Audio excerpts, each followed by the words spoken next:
Aleluia. Glórias a Deus. 1 Coríntios, verso 14. Ora, o homem natural não aceita as coisas do Espírito de Deus, porque eles são loucura, e não pode entendê-las, porque elas se discernem espiritualmente. O homem humano não compreende o que Deus está falando ou fazendo, e não vai compreender mesmo, que a mente dele é natural, é humana. Aqueles que são de Cristo têm uma mente espiritual, ou deveriam ter uma mente espiritual. Verso 15. Porém, o homem espiritual julga todas as coisas, mas ele mesmo não é julgado por ninguém. Pois quem conheceu a mente do Senhor que o possa instruir? Nós, porém, temos a mente de Cristo. Aí ele fala para a igreja: eu, porém, irmãos, não vos pude falar como a espirituais, e sim como a carnais, como a crianças em Cristo.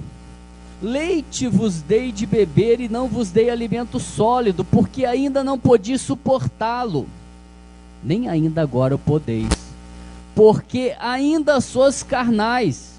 Porquanto havendo entre vós ciúmes, contendas, não é assim que sois carnais e andais segundo o homem? Quando, pois, alguém diz, eu sou de Paulo, e o outro, eu sou de Apolo, não é evidente que andais segundo os homens? Quem é Apolo? Quem é Paulo? Servos por meio de quem crestes, isso conforme o Senhor concedeu a cada um. Eu plantei, Apolo regou, mas o crescimento veio de Deus. De modo que nem o que planta é alguma coisa, nem o que rega, mas Deus que dá o crescimento. Ora, o que planta e o que rega são um, e cada um receberá o seu galardão segundo o seu próprio trabalho. Porque de Deus somos cooperadores, lavoura de Deus, edifício de Deus sois vós. Segundo a graça de Deus que me foi dada, lancei o fundamento como prudente construtor, e outro edifica sobre ele. Aí, se você tem uma caneta, você anote aí embaixo, sublinhe essa frase. Porém, cada um veja como edifica. Cada um veja como edifica. Eu já fiz parte dos dois times. Eu era muito racional, e para entrar no poder, no fogo, foi muito difícil para mim. Eu ralei muito. Todos os jovens, eu era de uma grande igreja, foram batizados com o Espírito Santo. Todos. Só eu que não fui. Eu chorei muito aos pés do Senhor, achei que era o pior pecador, o maior pecador do mundo. E eu chorei muito. Ia para todas as vigílias que conhecia, todas as reuniões de oração, busquei poder de tudo quanto é lado, e ele não vinha, chorava, era visitado, mas não era batizado com o Espírito Santo, até que fui, recebi dons do Espírito, e aquilo muito me abençoou. Os dons, o poder, a unção. Só que o tempo passou e aquilo não me livrou do pecado, não me livrou de uma vida carnal. Os coríntios eram espirituais, tinham poder e os dons. Mas Paulo fala com eles, apesar do poder e dos dons que vocês têm, eu não posso falar com vocês espirituais. E eu então me entristeci com tudo aquilo que eu tinha recebido. Estou tentando resumir a minha experiência. E falei, vou ficar meio batista, vou estudar mais, vou buscar mais de uma outra maneira. Eu também não consegui isso, porque vinha aquele fogo, aquele desejo. Aquele desejo de poder, porque eu nasci no fogo, no poder, na unção, nos milagres, espiritualmente falando, e eu fiquei meio perdido com o tempo. Eu acho que ainda estou longe, mas eu estou querendo encontrar um equilíbrio, de receber poder, unção, dons de Deus, mas ao mesmo tempo saber canalizar este poder, canalizar esta unção, para que eu possa também ter uma vida santa. São dois caminhos, o caminho dos dons, do poder e da unção, mas ao mesmo tempo o caminho da santidade, do fruto do Espírito: amor, paz, alegria, longanimidade, benignidade, fidelidade, mansidão e domínio próprio. Eu conheci um rapaz, ele tinha uns 130 quilos e uma força descomunal, mas ele era doente mentalmente, e ele não sabia usar aquela força. Ele nem comia sozinho, já era um homem, a mãe tinha que dar comida, dar banho nele, fazer tudo para ele, ele não conseguia sentar num local, a mãe tinha que fazer tudo para ele, ele tinha uma força descomunal. Eu já orava por ele, era doente mental, mas a mãe pedia para orar, se fosse espiritual, eu ficava com medo, esse cara ficar endemoniado, eu estou enrolado. Cara gigante, com uma força tremenda. Bom, tinha toda aquela força, mas não sabia usar. Eu creio que nós temos que caminhar nesses dois caminhos. Nós não podemos ser daqueles que apenas ficam buscando o conhecimento, discutindo teologia, racionalizando tudo, determinando tudo o horário direitinho, de 10 em 10 minutos, de 15 em 15 minutos. Bom, tem esse horário assim, agora é assim, assim. Eu acho que também isso é perigoso. Mas eu acho perigoso também de se entregar totalmente do Espírito, achar que está no Espírito, entregar totalmente e aquele poder vir e ficar apenas naquela hora. Não saber usar aquele poder. Aquele rapaz tinha muita força, mas não sabia usar a força que tinha. Nós temos que buscar este poder, mas nós temos que saber usar este poder. Nós temos que estar preparados para usarmos este poder lá fora, quando nós estivermos em dificuldade. Que os irmãos caiam de poder, sejam cheios da unção e dos dons, mas que lá fora saibam usar esses dons, saibam usar este poder, porque lá fora vai ser muito mais difícil que aqui. É lá que nós vamos ser provados, a nossa fé, o nosso amor. E é por isso que eu queria falar com os irmãos um pouco sobre a edificação. Uma criança, ela demora muito tempo para ser adulta. Ela tem que nascer, ela cresce, é uma criança, um adolescente, um jovem, até que se torna um adulto. Isso leva tempo, há muito cuidado dos pais, há muita alimentação, há muito exercício, muito tempo é gasto. E é sobre isso que eu queria falar nessa noite. Eu creio que de poder Deus já tem falado, sobre que Deus visitou os irmãos, que os irmãos possam sair daqui transbordando de poder, de unção, mas que aprendam a canalizar este poder, esta força, para a edificação da igreja, edificação da sua vida espiritual. Tudo é feito com um processo. Esse dia eu estava vendo a linha de montagem dos carros. Eu fiquei maravilhado. Cada um faz uma coisa. O camarada começa aqui com a carroceria, o outro está fazendo a parte elétrica, outra parte mecânica, e cada um tem uma linha de produção, tem vários lugares, e eles vão montando tudo aquilo, e lá na frente você vê aquele carro pronto. Foi muito esforço, muita dedicação. E depois a gente pega um carro, que bênção o carro. O Flavinho estava falando, pastor, Jesus andava a pé, né? De burro, de mula. Olha só, a pessoa, Jesus vir de Petrópolis a Friburgo a pé, de mula. A gente pega o carro, 2h15, eu cheguei aqui com uma tranquilidade, um conforto tão grande. Mas alguém trabalhou muito para que esse carro chegasse nas minhas mãos. Para eu estar debaixo de uma casa e ter um teto, e como é bom não pagar aluguel, alguém trabalhou muito por isso. Alguém se dedicou, colocou tijolo após tijolo, viga após viga. E nós precisamos entender isso. Eu creio que os dois lados são importantes. O poder, a unção, mas também a edificação da igreja. Canalizar este poder para que a gente não se perca.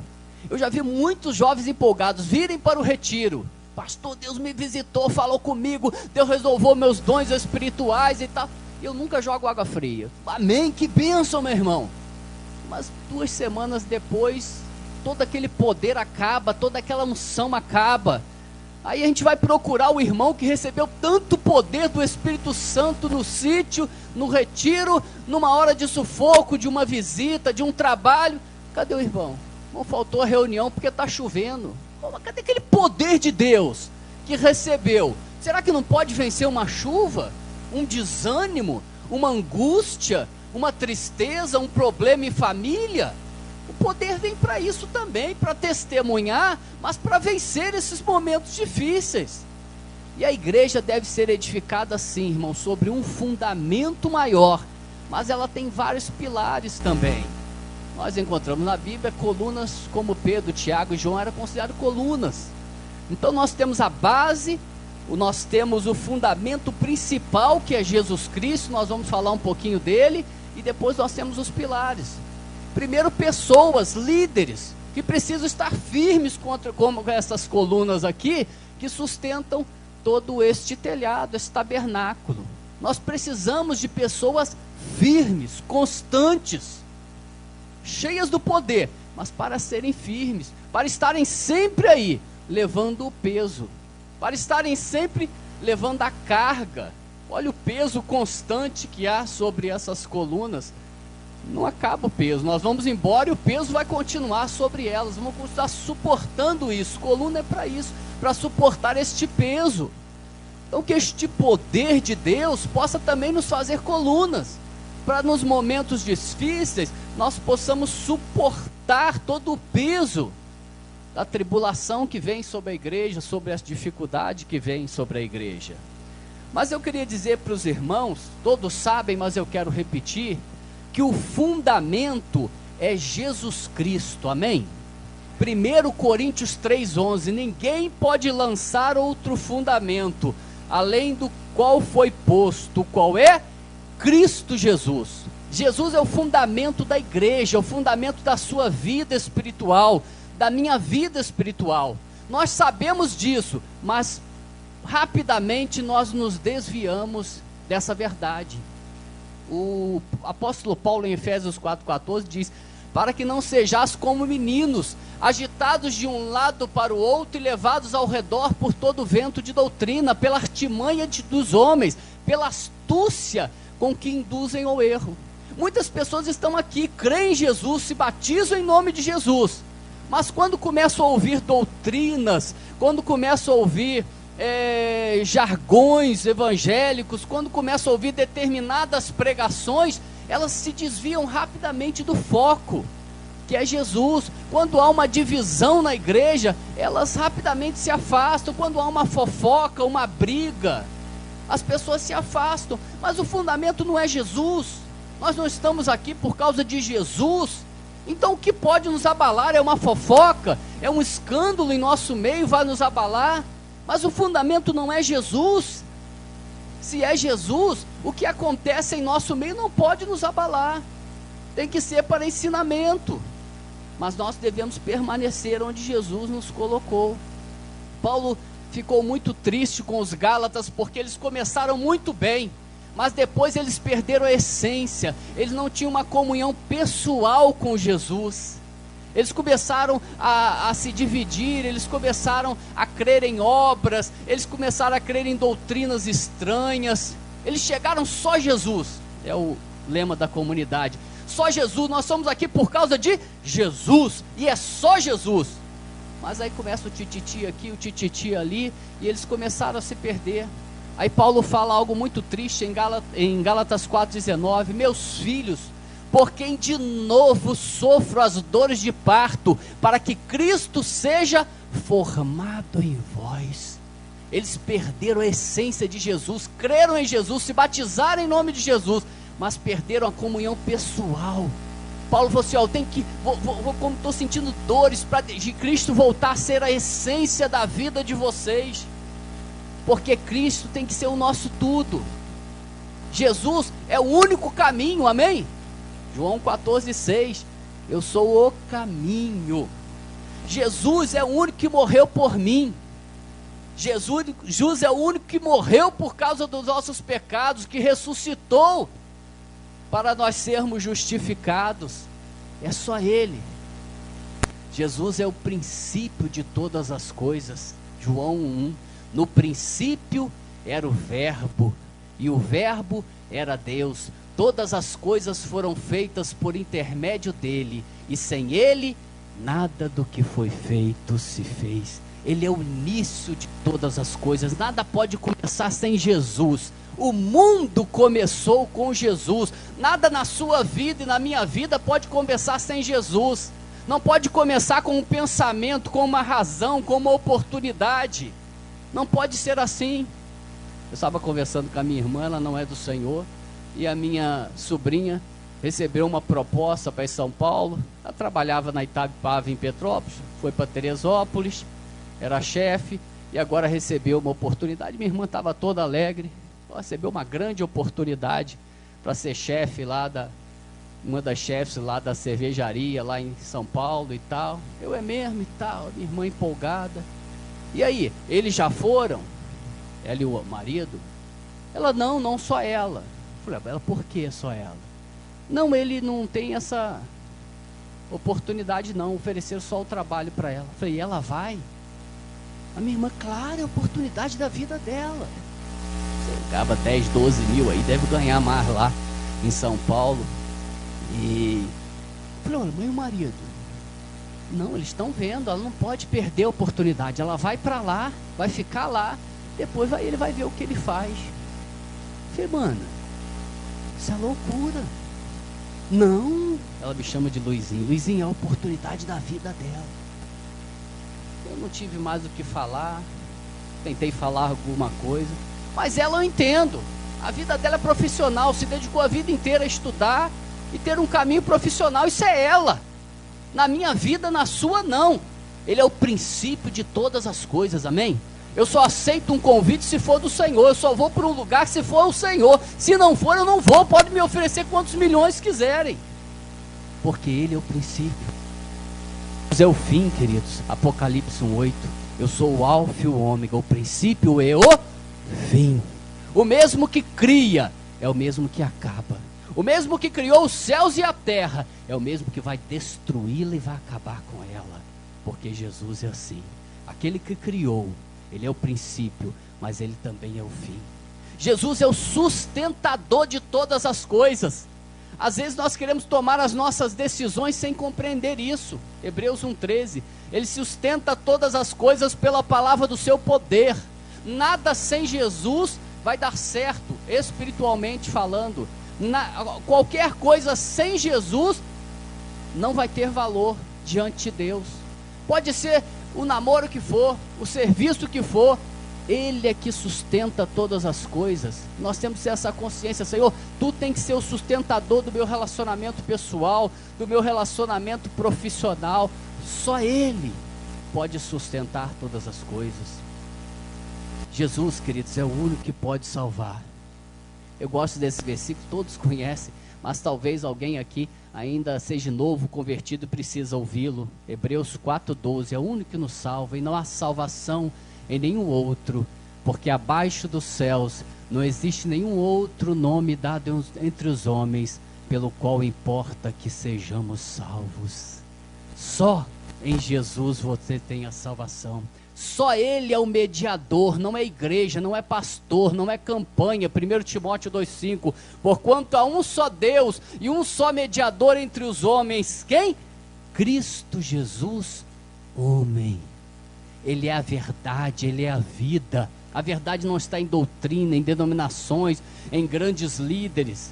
A verdade é o próprio Jesus. Ele é o próprio Deus. 1 João 5,20. Sabemos que o Filho de Deus é vindo e tem nos dado entendimento para reconhecermos o verdadeiro. E estamos no verdadeiro, em seu Filho Jesus Cristo. Este é o verdadeiro Deus e a vida eterna.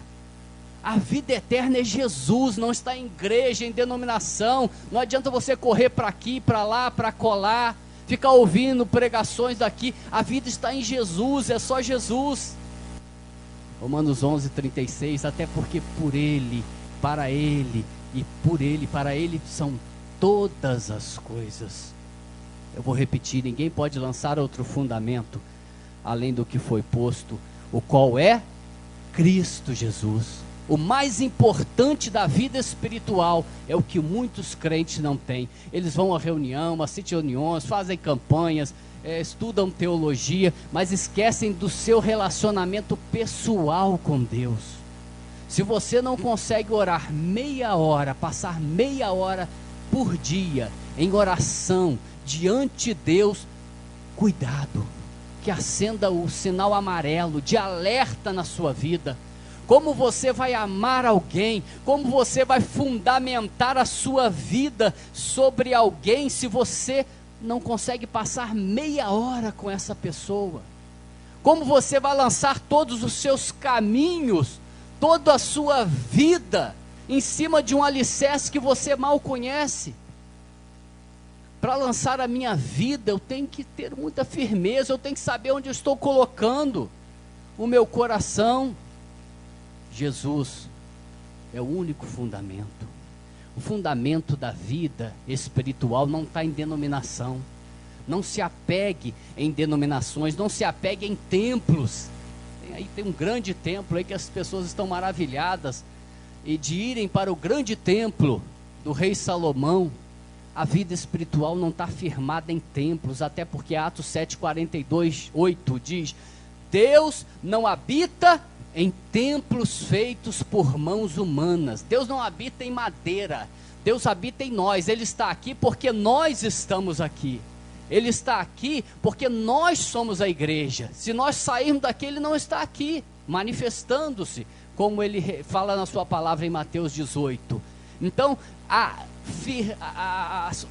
solidez da sua vida espiritual não pode estar pegada num templo. E se vier a perseguição e fechar os templos, você vai perder a sua vida espiritual? Eu conheço uma igreja em Petrópolis, que ela teve problema com o vizinho entrou na justiça e o juiz mandou parar com o som. Isso quem me falou foi membros de lá. Ficaram de 20% a 30% das pessoas naquele lugar, porque não tinha mais louvor. Eu fico pensando, se tirar o louvor do nosso meio, quantas pessoas vão ficar sem louvor? Eu não sou contra o louvor, eu amo o louvor. Agora, e se tirar o louvor? Se tirar a aparelhagem? Quantos são movidos pelo sentimento, pelo som alto, pelo aquele sentimento que é gostoso, mas que não pode ser a base da vida espiritual? Um templo, um som não pode ser a base da sua vida, da minha vida. Tem que ser Jesus Cristo. No passado eles fizeram isso. Jeremias 7:4, e Jeremias fala: olha, vocês estão muito ligados aos templos, aos salões. Jeremias falou: não confiem em palavras falsas, dizendo: templo do Senhor é este. Naquele tempo de Jeremias, as pessoas já começavam a se ligar em templos, em conforto, em grandes templos. Jesus não construiu nenhum templo, seus discípulos não construíram templo. O templo que ele construiu é a igreja, que deve receber o Espírito Santo de Deus. O fundamento da vida cristã, irmãos, não é uma vida de vitória, não é uma vida de prosperidade. Você não pode basear sua vida espiritual na vitória, na bênção, naqueles que estão sempre falando só vitória, só bênção, meu irmão. Não é nada disso. Tem pessoas que desafiam, exigem coisas de Deus. Jó 41:11 diz assim: quem primeiro me deu a mim, para que eu haja de retribuir? Deus falando: ó, quem me deu, para que eu tenha que retribuir para vocês? Vocês estão vindo para a igreja para buscar bênção e prosperidade e vitória. Quem me deu primeiro aqui? Que é isso? Que negócio é esse? Inverteu as coisas? Vocês me deram alguma coisa para eu ter que devolver para vocês? Quem primeiro me deu a mim, para que eu haja de retribuir? Ele está falando: tudo é meu, tudo me pertence, eu dou a quem quero, a hora que quero, como quero. A vida não pode ser baseada, meus irmãos, em bênçãos, em vitórias, em momentos só alegres, porque esses momentos não serão eternos. João 16:33, no mundo tereis, mas tem de bom ânimo, eu venci o mundo. Atos 14:22, através de muitas tribulações vos importa entrar no reino dos céus. Filipenses 1:29, porquanto vos foi concedida a graça de padecerdes por Cristo, e não somente de crerdes nele. 2 Timóteo 3:12, todos quantos querem viver piedosamente em Cristo serão perseguidos. A vida vai ser dura, de sofrimento, de perseguição. Então nós temos que canalizar, buscar muito poder, sim, mas canalizar este poder, porque até a natureza ensina. São dias de sol e dias de chuva, dias de calor. e dias de frio, dia e vem também a noite. Enquanto estivermos aqui, nós viveremos isso. Então, se você fundamenta a sua vida só em bênção, ficar esperando a grande bênção, ela pode não vir. Homens de Deus, cheios de fé, não receberam totalmente a sua promessa. Morreram esperando pela fé. Aleluia. Homens que eram cheios de fé, nem eles viram tudo aquilo que Deus lhes prometeu. Não perderam a fé, mas eles morreram crendo. O que importa para nós é isso, não é receber, é morrer crendo.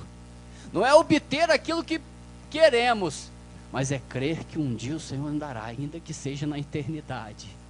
Então não podemos firmar a nossa vida espiritual em bênçãos, em vitórias. A nossa vida tem que estar em Jesus Cristo, amém? Abacuque 3,17, ainda que a árvore não floresça, nem haja fruto na vide, o produto da oliveira minta, os campos não produzam mantimento, as ovelhas sejam arrebatadas do aprisco, e nos currais não haja gado, todavia eu me alegro no Senhor, exulto no Deus da minha salvação. É em Ti, Senhor, que está a nossa alegria, Rei. Tu és o fundamento da nossa vida espiritual. É Jesus, ainda que não venha a bênção, a vitória, Jesus continua sendo o fundamento da nossa vida espiritual. Nós não podemos ter como fundamento, irmão, o nosso eu, as nossas vontades. Eu não posso, isso é duro falar, servir a Deus e fundamentar a minha vida espiritual através do meu eu, através dos meus pensamentos, do que acho. Por isso que Jesus disse: se alguém quer vir após mim, a si mesmo se negue. Efésios 4,17, isto portanto vos digo, e no Senhor testifico, que não mais andeis como também andam os gentios, na vaidade dos seus próprios pensamentos. Ou seja, tem gente que quer servir a Deus, mas da maneira que ela quer. Quer servir a Deus, mas como ele acha certo. Ninguém pode servir a Deus assim. A minha vida não pode ser, vida espiritual cristã, não pode ser fundamentada no meu eu. Tem uma palavra da irmã Rosa de Pati, ela está aí? Cadê a irmã Rosa? Tá aí. Olha lá, irmã Rosa. Eu gosto muito daquela palavra, eu decorei. É Jeremias 7,24, que diz assim: porém não andaram nos meus estatutos, andaram nos seus próprios caminhos, na dureza do seu coração maligno, andaram para trás e não para frente. Se você quiser servir a Jesus com os teus pensamentos, quando quer, a hora que quer, da maneira que quer, vivendo a tua vida profissional como você quer, vivendo a tua vida sentimental como você quer, mas frequentando a igreja, eu vou falar para você está andando para trás. Você pode estar assistindo reunião, mas você pode estar andando para trás. A nossa vida tem que estar, eu disse, em Jesus. O início de tudo em nossa vida é Jesus. O fim de tudo em nossa vida é Jesus. Eu só começo algo se Jesus falar, só termino algo se Jesus falar. Ele é o princípio e o fim também da minha vida, e é assim que tem que ser, é assim que o Senhor quer, até porque os nossos caminhos, meus irmãos, são maus. Há caminhos que ao homem parece direito, mas afinal são caminhos de morte. Jeremias 2,13, porque dos males cometeu o meu povo, a mim me deixaram manancial de águas vivas, e cavaram para si cisternas rotas que não retêm a água. Nossos caminhos são cisternas rotas, parecem boas, mas nós vamos ver, ele não vai reter a água, em algum momento aquilo vai acabar, aquilo vai deixar de existir. Por quê? Porque os caminhos de Deus são maiores que os nossos, são mais altos que os nossos. Isaías 55,8, porque os meus caminhos não são os vossos caminhos, nem os meus pensamentos os vossos pensamentos. Assim como os céus são mais altos que a terra, assim os meus caminhos são mais altos que os vossos caminhos, e os meus pensamentos mais altos que os vossos pensamentos. Você não pode seguir a Jesus, fazer a obra de Jesus com a sua mente, com os seus pensamentos, com os seus desejos. Os seus desejos podem ser ótimos. Eu vou dar uma grande oferta para a obra de Deus quando eu receber um dinheiro aí. Um dia eu vou fazer isso e aquilo pela obra de Deus. Meu irmão, Deus não está interessado nisso. Deus está interessado em servos que obedeçam, servos que sejam dispostos a servir e não a fazer o que querem. Por maior que você faça, nada vale para Deus se não estiver debaixo da obediência, da direção do Senhor. Por quê? Porque os pensamentos deles são mais altos, os caminhos deles são mais altos. Mulher, vamos mudar? Vamos lá para um Cabo Frio? Lá é tão bom, eu gosto tanto de Cabo Frio. Aí chega a mulher perante o marido: marido, vamos, mas se Jesus dirigir. Marido, vamos fazer isso e isso?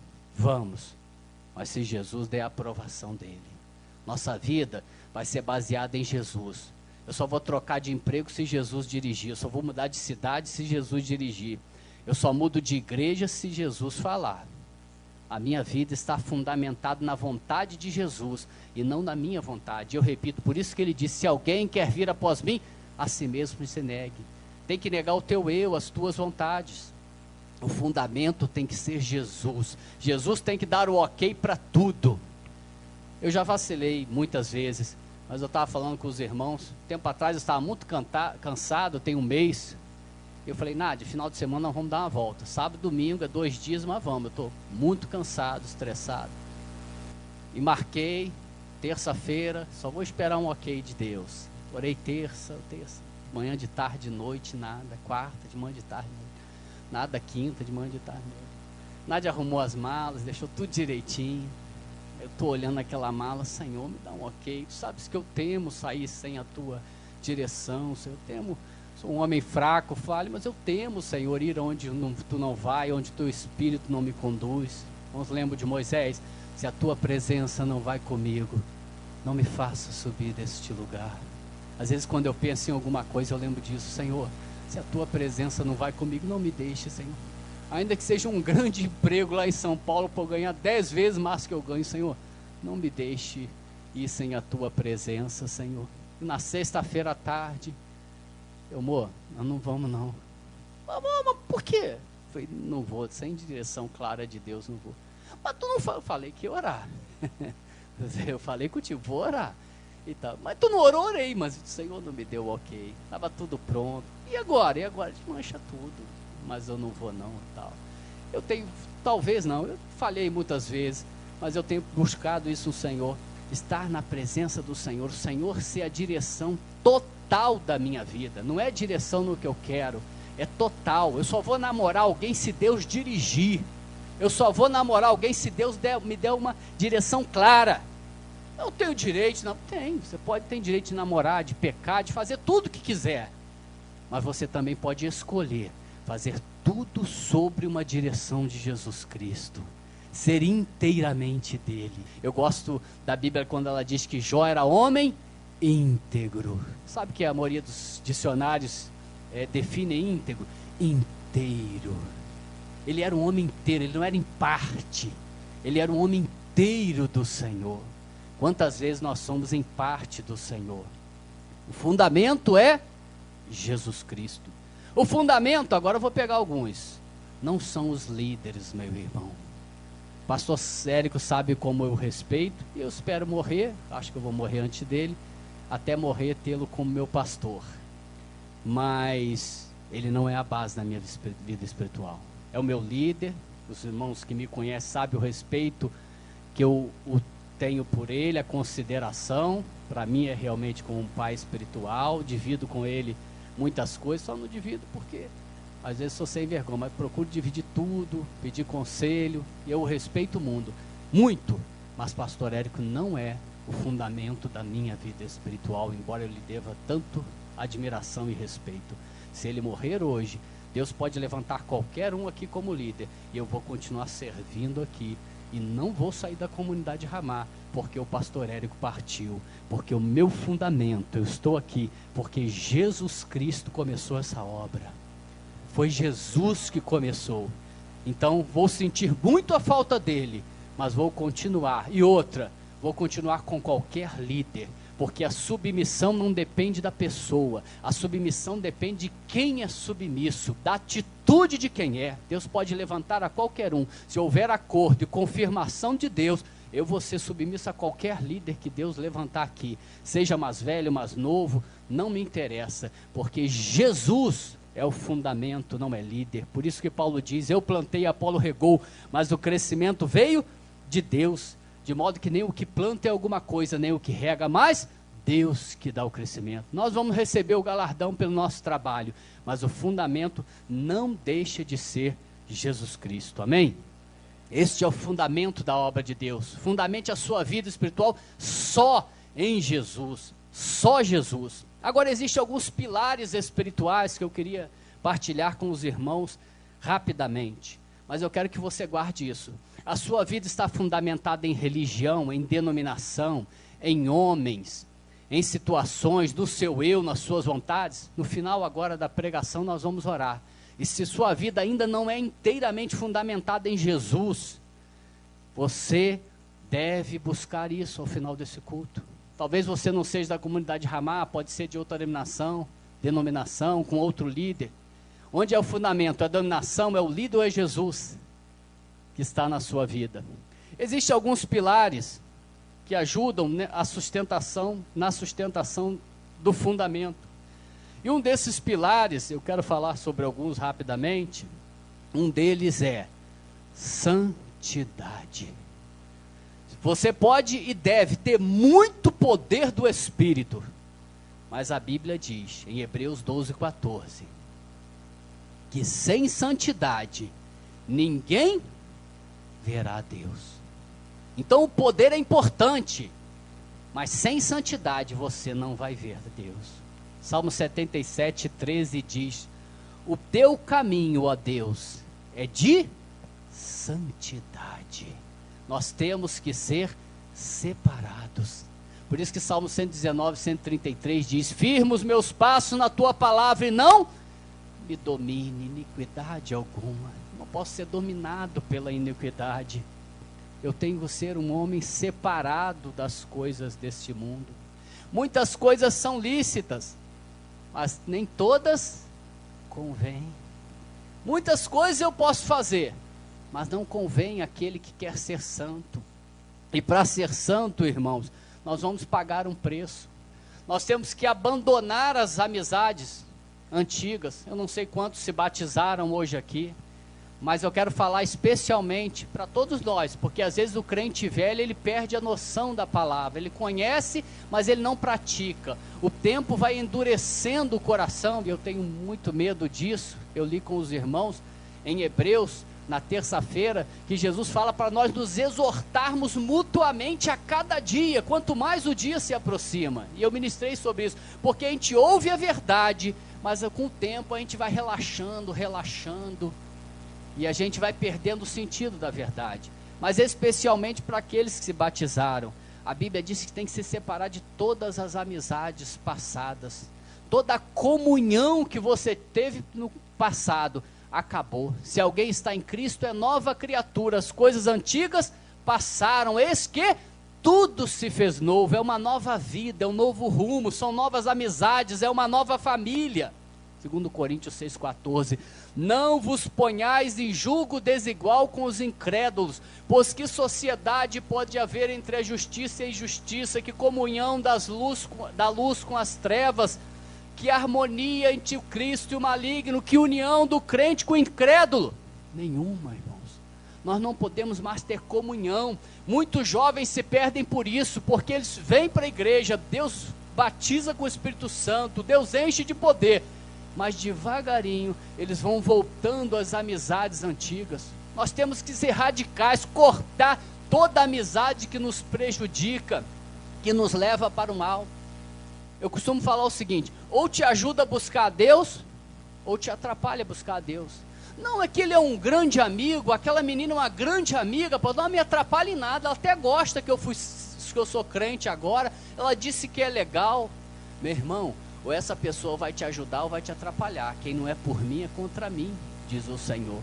Nós temos que ser radicais, continuar amando eles, pregando o Evangelho, mas nós temos que nos separar de toda a comunhão que temos com os incrédulos, inclusive de parentes.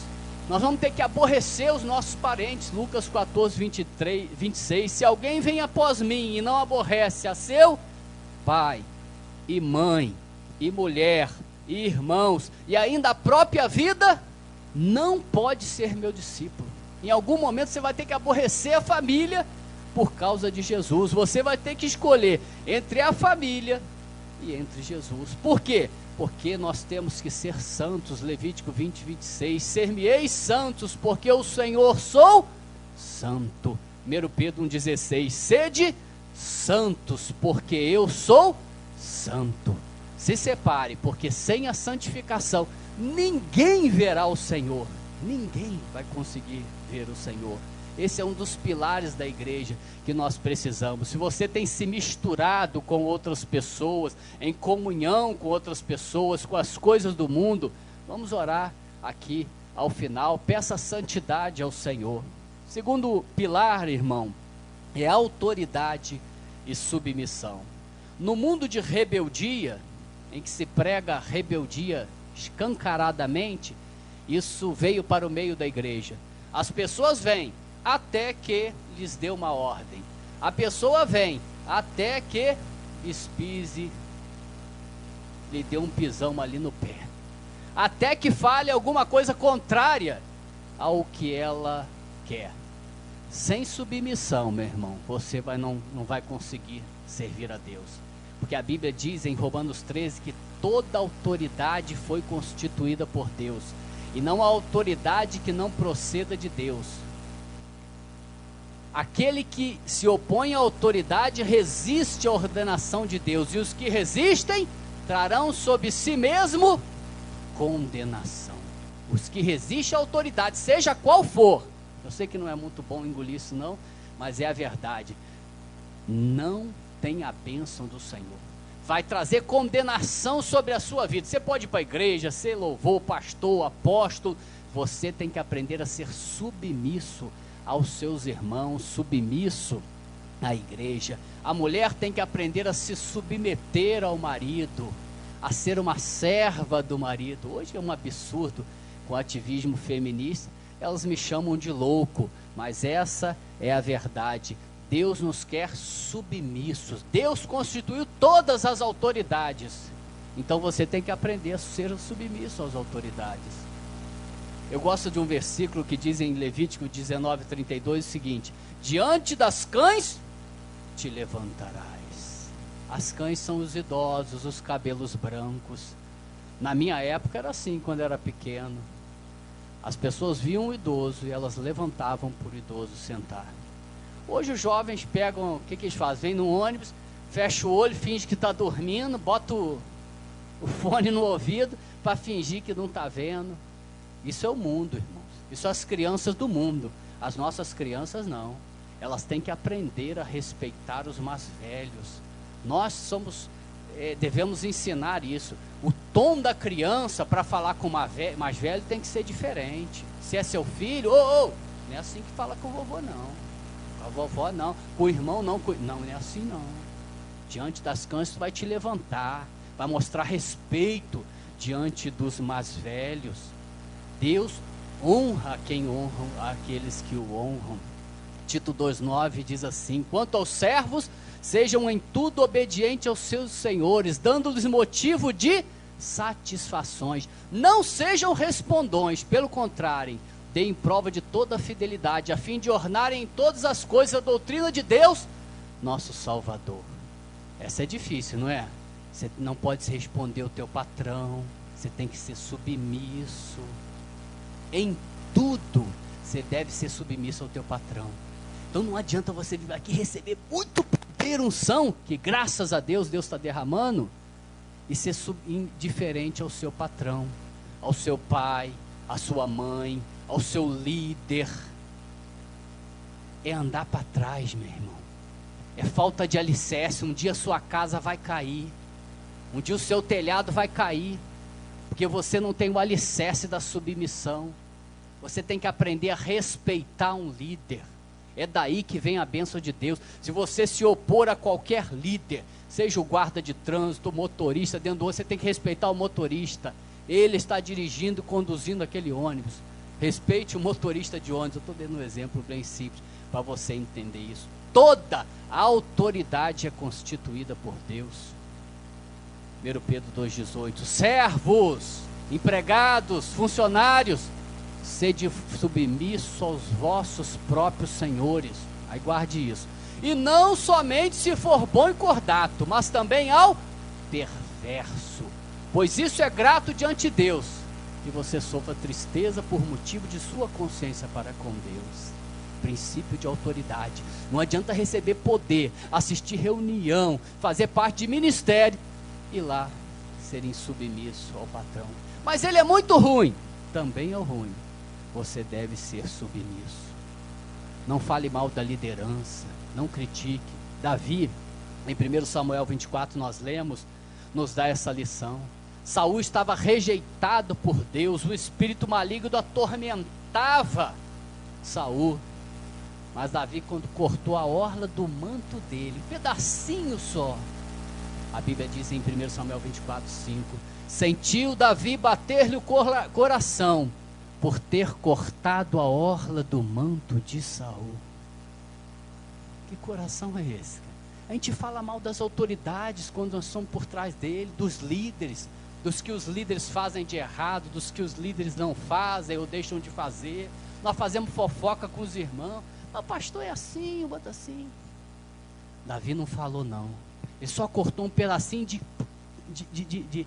manto, de pano. Mas aquilo doeu no coração de Davi, porque ele respeitava as autoridades. E Deus respeita todas as autoridades constituídas. A Bíblia diz: se uma mulher fizer um voto, e o pai, no dia que souber, ou o marido, chegar para ela e falar assim: minha filha, esse voto está desfeito. Ela vai falar para o pai: pai, mas eu fiz esse voto com Deus. O pai tem autoridade para dizer: Deus respeita a minha autoridade. A Bíblia diz que é isso. Bom, aqui faz um voto com Deus. O pai dele chegou: esse voto não está valendo não. Ah, mas eu fiz um voto com Deus, pastor. Deus respeita o pai, a mãe, as autoridades constituídas.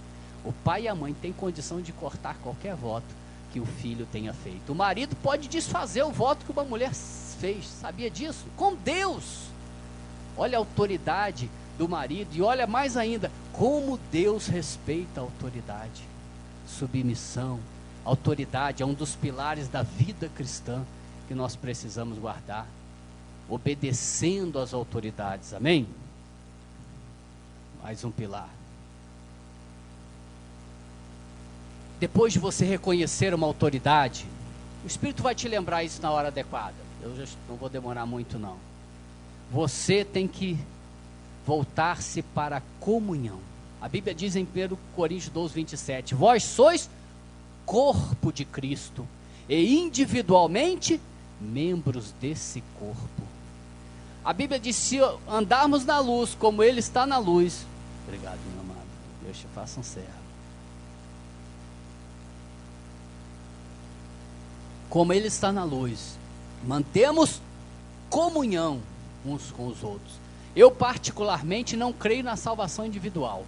Eu creio salvação em Cristo. E nós somos o corpo de Cristo.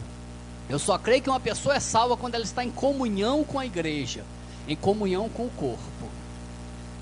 Então é necessário que cada um mantenha, se ligue aos seus irmãos. Meu irmão, se você não tem uma ligação espiritual com o corpo, você está fora do corpo. E na minha concepção teológica, você não tem salvação. Se você visita a igreja, vai quando quer, não ama, não é amado, não participa do corpo de Cristo, não sente as dores, as tristezas e as alegrias do corpo, para mim você não faz parte do corpo. Se você vai na reunião e volta, para mim você não faz parte do corpo. Isso é minha concepção. E para mim você não tem salvação. Como se eu isso fizer, não tenha salvação. Então depois de eu reconhecer a autoridade, eu tenho que me ligar aos irmãos. Eu tenho que fazer parte de alguma célula. Eu tenho que ter compromisso com os meus irmãos. Compromisso com Deus, mas compromisso com os meus irmãos também. Eu não posso faltar uma célula porque estou triste, estou chateado, porque não quero. E a minha ligação com os meus irmãos? Que aliança é essa que eu tenho com os meus irmãos? Um irmão vai realizar um trabalho e fica ele sozinho. Um peso tremendo sobre o irmão e os outros todos estão descansando. Ninguém se sente responsável por fazer aquilo. O pastor é o líder de célula, é problema dele, ele está realizando, é o líder de louvor. Nós precisamos ter um senso maior de corpo, de unidade, irmãos. A Bíblia diz, Filipenses 2,4, não tenha cada um em vista o que é propriamente seu, senão cada qual o que é dos outros. Nós devemos pensar na aflição dos outros, nós devemos pensar na vida dos irmãos, o que nós podemos fazer pelos nossos irmãos, não é buscar o nosso benefício próprio. Isso é que vai gerar unidade, até porque ninguém pode amar a Deus se não amar o seu irmão, 1 João 4,20, se alguém disser ama a Deus e odiar o seu irmão, é mentiroso, porque ninguém pode amar a Deus a quem não vê, se não ama o seu irmão a quem vê. Se você não ama, guarde isso no seu coração, ao seu irmão aí, se você não sente falta do seu irmão, se você não quer ver alegria, se você não sente as dores do teu irmão, você também não ama a Deus.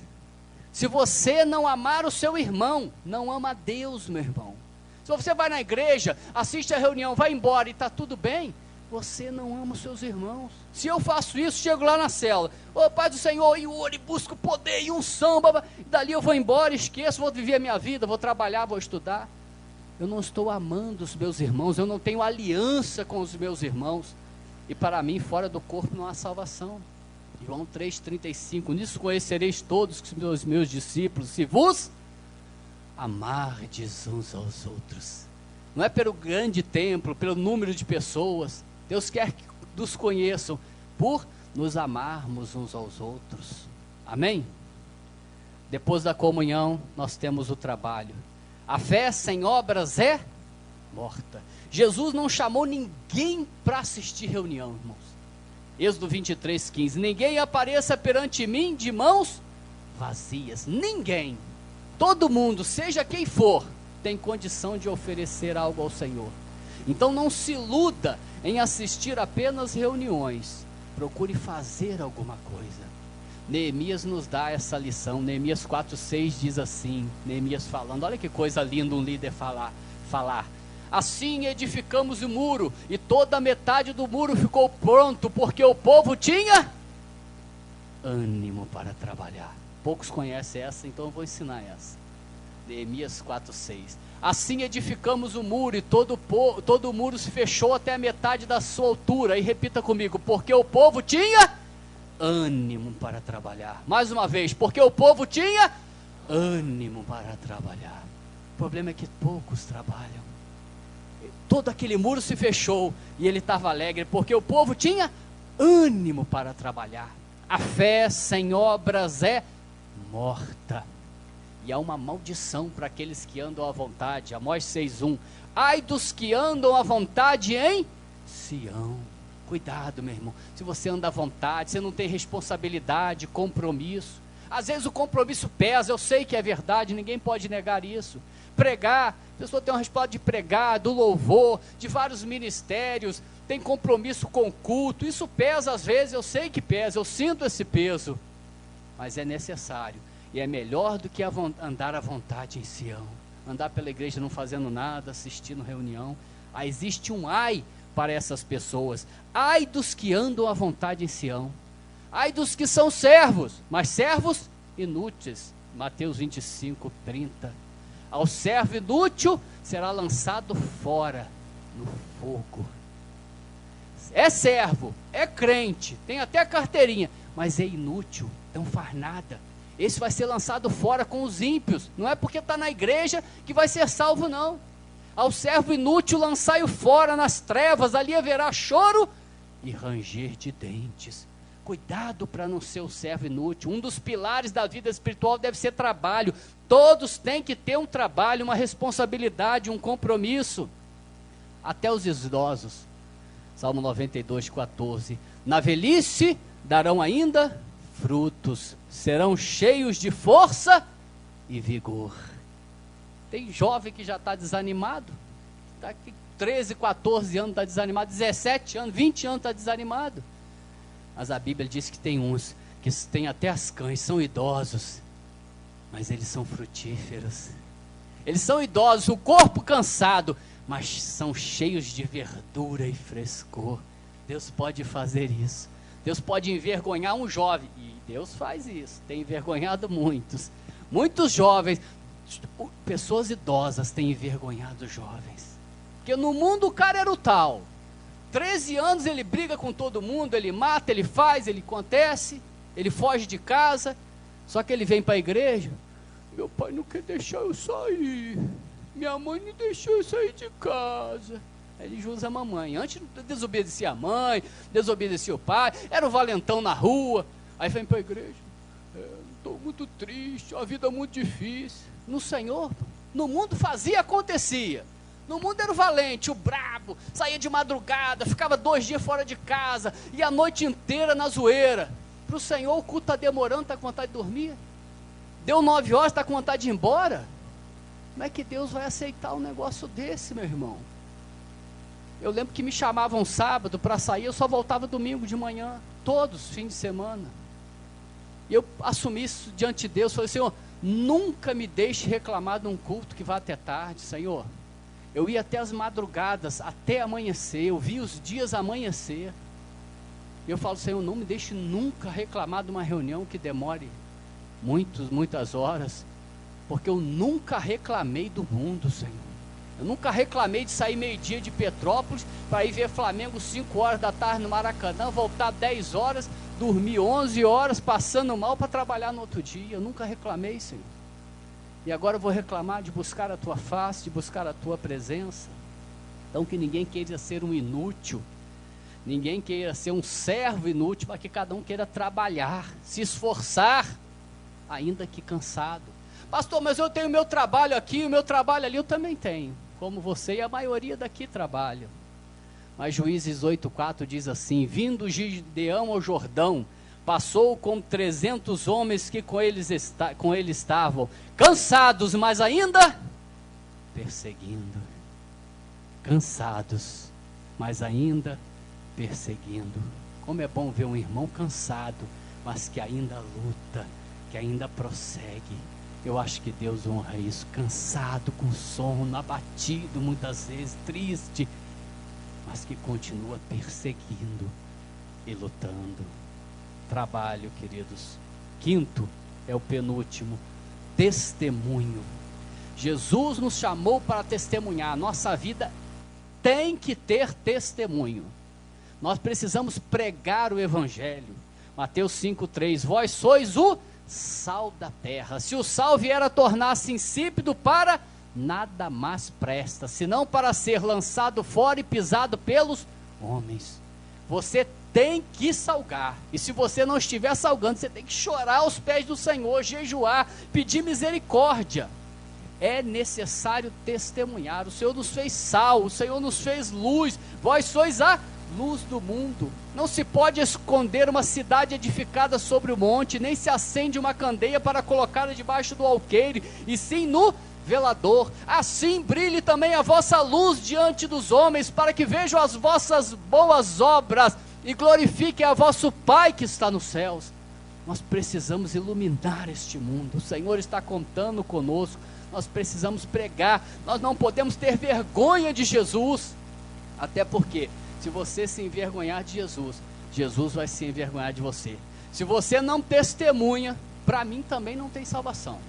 A Bíblia diz que com o coração se crê para a justiça, com a boca se confessa para a salvação. É necessário confessar. Eu não creio que um crente salvo não queira levar a salvação para o outro. Eu não acredito que um crente que é salvo não tenha o desejo de levar para o outro. Como é que eu vou querer uma salvação eterna e gloriosa só para mim? É muito egoísmo. Na minha concepção, o egoísta não entra no céu. Nós temos que testemunhar. Pastor, mas eu tenho vergonha. Eu também tenho. Ué, pastor, tem vergonha? Tem, meu irmão. Muitas vezes eu tenho vergonha, eu fico travado, mas eu peço ao Senhor, Senhor, não me deixe me envergonhar de Ti. Eu tenho que orar assim. Senhor, eles falam de futebol, eles falam de Fórmula 1, me ajude a falar alguma coisa de Ti, Senhor, por favor. Eu às vezes até choro, Senhor, tu vai me deixar aqui nesse trabalho assim? Não posso, Senhor. Eu não posso ficar sem falar, sem anunciar o teu evangelho, Senhor. Eu fui levantado para isso, para pregar a tua palavra. Marcos 8,33, mas aquele que se envergonhar de mim e de minhas palavras, também eu me envergonharei dele, quando vier na glória de meu Pai, com os seus santos anjos. Se nós nos envergonharmos de Jesus, Jesus vai se envergonhar de todos nós. É ordem pregar o evangelho, Atos 10:42. E nos mandou pregar ao povo e a testificar que ele foi constituído juiz de vivos e de mortos. E a igreja fez isso, irmãos, 5:42 de Atos. E olha só que coisa tremenda que a igreja fazia, Atos 5:42. E todos os dias, no templo e de casa em casa, não cessavam de ir e pregar a Jesus. Todos os dias, eles saíam no templo e de casa em casa para pregar a Jesus. E o último pilar da vida espiritual que eu queria compartilhar com os irmãos é sobre a esperança da vida eterna. Nenhum crente pode desejar viver aqui depois de ter um gostinho das coisas celestiais. Quando você sente aquele poder, aquela presença, é o que o salmista diz: a tua graça vale mais que a vida. Paulo diz em Romanos 8,18, porque para mim os sofrimentos do tempo presente não podem ser comparados com a glória em nós a ser revelada. Nós precisamos ansiar o céu. 1 Tessalonicenses 1:10 diz o seguinte: nós devemos esperar Jesus, que nos livra da ira vindoura. Nós devemos estar olhando para o céu e desejando: Senhor, volta, Senhor, volta, nós te esperamos, tu és a nossa vida, tu és o nosso fundamento, Senhor. Senhor, tu és a nossa esperança, Senhor. Volta, Pai. Pai, dá ordem ao teu filho, Pai. Dá ordem para ele nos buscar. Nós estamos te aguardando, mas que tudo, Pai. Mais do que tudo, do que qualquer bênção, mais de qualquer desejo, mais do que qualquer anseio. Nós queremos ver o Senhor descer dos céus, Pai, para nos levar embora, Senhor. Nós queremos te ver. Volta, Senhor. A esperança tem que estar em nós, irmãos. A esperança da glória eterna. Ninguém pode ser um crente espiritual sem desejo de ir embora, sem desejo de estar com Jesus. A Bíblia diz em 1 Coríntios 15:19 o seguinte: se a nossa esperança em Cristo se limita apenas a essa vida, somos mais infelizes de todos os homens. Se você está pensando em profissão, em formar casamento, casa, em comprar uma casa na praia, em trocar de carro, em aumentar a sua casa, em comprar isso, em fazer aquilo, em Cristo, se você está fazendo isso, você é o mais infeliz dos homens que existe na terra, porque você não sabe o que é a glória eterna. Nós deveríamos estar vendendo os nossos bens, irmãos. Nós deveríamos estar entregando todos os nossos sonhos pela esperança da glória eterna, porque essa terra vai ser destruída. A Bíblia diz que primeiro virá uma grande destruição, uma grande aflição sobre a terra. Os homens vão pedir até a morte, Apocalipse 9:6. Naqueles dias os homens desejarão a morte, mas a morte fugirá deles. Será terrível a destruição que em breve vai acontecer na terra, e depois ela será destruída. Segundo Pedro 3:7, os céus que agora existem à terra, pela mesma palavra têm sido entesourados para o fogo, estando reservados para o dia do juízo e destruição dos homens ímpios.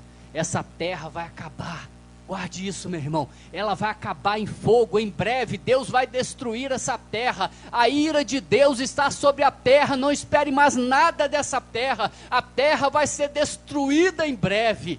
Deus prometeu isso, e vai ser de repente, assim como foi nos dias de Noé, será também nos dias do Filho do Homem. Comiam, bebiam, casavam-se, davam-se em casamento, até o dia em que Noé entrou na arca e veio o dilúvio, e destruiu a todos.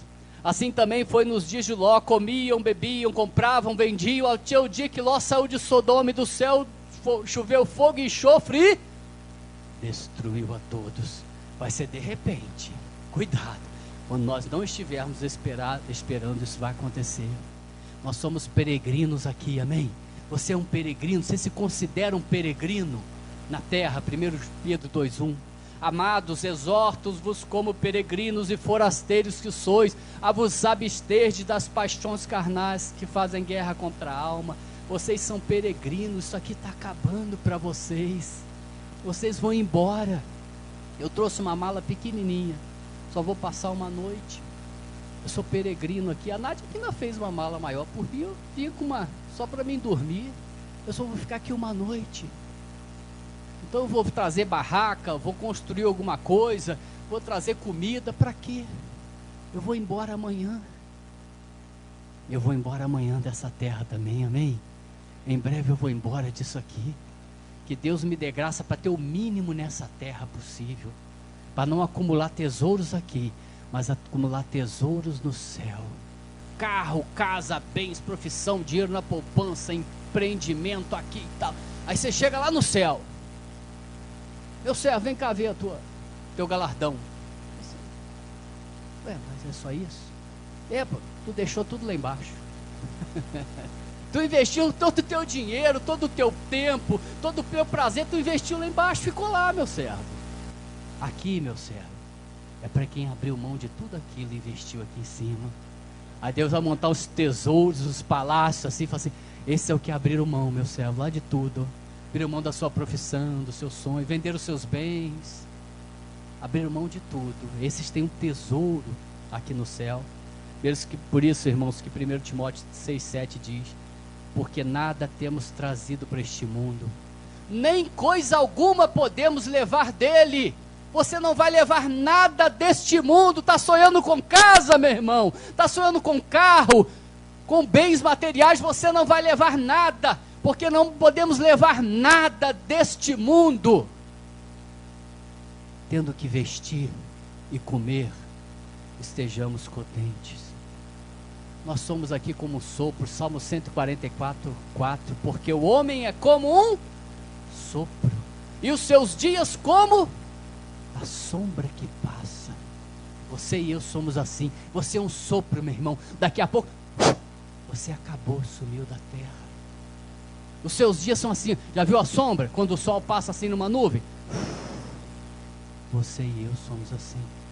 Os anos da nossa vida sobem a 70 anos, no máximo a 80. Nesse caso tudo é canseira e enfado, porque nós passamos rapidamente.